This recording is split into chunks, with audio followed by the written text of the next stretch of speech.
ഇതിലിപ്പോൾ അദ്ദേഹത്തിന്റെ ഈ ഒരു പ്രതിഷേധം അത് ഏത് തരത്തിൽ ഇനി ഉൾക്കൊള്ളും നേതൃത്വം എന്നാണ് നമ്മൾ കരുതേണ്ടത്? ഇതിനോടകം തന്നെ പട്ടികയുടെ ഒരു അന്തിമ രൂപമൊക്കെ ആയി കാണുമല്ലോ. നമുക്കറിയില്ല എന്താണ് അതിന്റെ ഇപ്പോഴത്തെ അവസ്ഥ എന്നത്. ഏത് നിമിഷം വേണമെങ്കിലും പ്രഖ്യാപിക്കാം എന്ന് പറയുന്നു. അതിൽ കൃത്യമായ ഒരു ഉത്തരം നൽകാൻ നേതാക്കൾക്ക് കഴിയുന്നുമില്ല. അപ്പോൾ ഇത്തരം കാര്യങ്ങളിലൊക്കെ ഇനി ഇതിലും ഒരു പുനർവിചിന്തനത്തിലേക്ക് അദ്ദേഹത്തിന്റെ പേരുണ്ടാകുമോ എന്ന് നമുക്കറിയില്ല. പക്ഷേ എന്തെങ്കിലുമൊക്കെ കാര്യങ്ങൾ സൂചനയായി കിട്ടിയതിന്റെ അടിസ്ഥാനത്തിലായിരിക്കണമല്ലോ അദ്ദേഹത്തിന്റെ ഈ രാജി.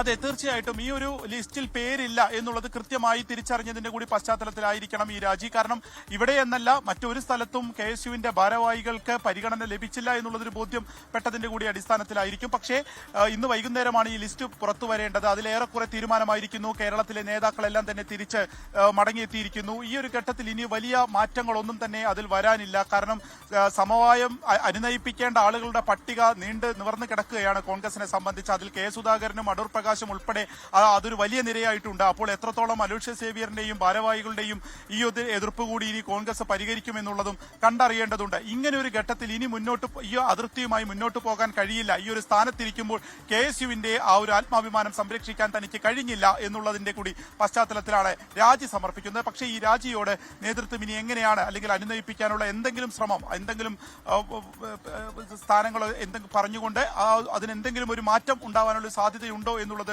നോക്കുന്നുണ്ട്. നമുക്ക് മനസ്സിലാവുന്ന പ്രകാരം അനുനയിപ്പിക്കാനുള്ള ശ്രമങ്ങൾ നടക്കുന്നുണ്ട് അലോഷ്യസ് സേവ്യറിനെ എന്നുള്ളതാണ്. എങ്കിൽ പോലും ആ രാജി പിൻവലിക്കാനുള്ള ഒരു സാധ്യത എത്രത്തോളം ഉണ്ടല്ല. കാരണം നിയമസഭാ തെരഞ്ഞെടുപ്പിൻ പടിവാതിക്കൽ എത്തി നിൽക്കുന്നു. 2 ദിവസമേ ഉള്ളൂ നാമനിർദ്ദേശ പത്രിക സമർപ്പിക്കാൻ. ആ പട്ടികയിൽ ഇടം പിടിക്കില്ല എന്നുള്ളത് ഏറെക്കുറെ ഉറപ്പായിരിക്കുന്നു. അപ്പോൾ മറ്റെന്ത് ഇനി എന്താണ് മുന്നിലേക്ക് വെക്കാൻ കഴിയുക എന്നുള്ള പ്രാധാന്യമുള്ള ഒരു ചോദ്യമാണ്. നേതാക്കൾ അപ്പോൾ എത്രത്തോളം ഇനി ആ ഒരു ചർച്ചയ്ക്കൊക്കെ മുൻകൈ എടുത്തു വരുമെന്നുള്ളതും കണ്ടറിയേണ്ട കാര്യം തന്നെയാണ് അനുജ. അതാണ് പാർട്ടി നേതൃത്വത്തിന്റെ ശ്രദ്ധയിൽ ഈ വിഷയത്തിന്റെ ഗൗരവം എത്തിക്കുകയും ഭാവിയിൽ യുവജനങ്ങൾക്ക് ഒപ്പം തന്നെ KSU പ്രവർത്തകർക്കും യഥാർത്ഥ അംഗീകാരം ഉറപ്പാക്കുന്നതിലൂടെ നടപടി സ്വീകരിക്കണമെന്ന പ്രതീക്ഷ കൂടി രേഖപ്പെടുത്തിക്കൊണ്ടാണ് അദ്ദേഹത്തിന്റെ രാജിക്കത്ത് അവസാനിക്കുന്നത്. വരാനിരിക്കുന്ന തലമുറയിലെ KSU പ്രവർത്തകരുടെ ആത്മാഭിമാനം സംരക്ഷിക്കുന്നതിന് വേണ്ടിയാണ് തന്റെ രാജി എന്ന് പറയുകയാണ്. വലിയ പ്രതിഷേധം അദ്ദേഹം അറിയിച്ചിരിക്കുകയാണ്. യുവജനങ്ങൾക്ക് വേണ്ടത്ര പ്രാതിനിധ്യം ഈ സ്ഥാനാർത്ഥി പട്ടികയിൽ ഇല്ല എന്നുള്ളതിന്റെ പ്രതിഷേധം അദ്ദേഹം അറിയിച്ചിരിക്കുന്നത്. KSU സംസ്ഥാന അധ്യക്ഷ പദവിയിൽ നിന്ന് രാജിവെച്ചുകൊണ്ടാണ്. ഇനിയിപ്പോൾ ഇതിലൊരു ഇടപെടൽ ഉണ്ടാകുമോ എന്ന് നമുക്കറിയില്ല. ഏതായാലും